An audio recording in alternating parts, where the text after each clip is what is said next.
এই নিসা 1 কেজি মাছ দাও তো। এই নাও। এভাবে ছুঁড়ে মারছো কেন? বাকি খেয়ে রেখেছো, শোধ করো, ভালো আচরণ জুটবে তখন। যখন ধনী হব না তখন মাছের গোটটা পুকুর দিয়ে দিব।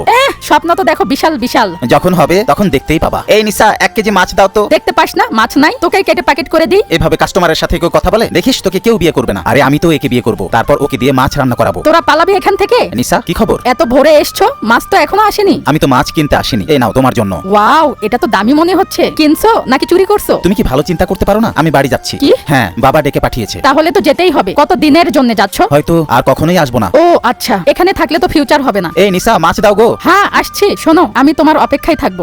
ইচ্ছে হলেও আমি ওকে থামাতে পারলাম না, কেন জানো চারিদিকে ওকেই দেখতে লাগলাম। 2 বছর পর। নিসা ওই দামি গাড়িটা কার? আমি কি করে বলবো? আরে এটা তো ওই, আমি তো এখন তার যোগ্য না। তাড়াতাড়ি আমাদের বাচ্চাটাকে নিয়ে আসো। আরে এ বিয়ে করে নিয়েছে? আরে তুই এসেছিস? নিশা তোর জন্য 2 বছর ধরে অপেক্ষা করে আছে। ও তাহলে আমার সামনে বাচ্চার নাটক করছিল। দর্শক, পরের ভিডিওতে আপনার নামে নায়ক বা নায়িকার নাম শুনতে চাইলে কমেন্টে জানান।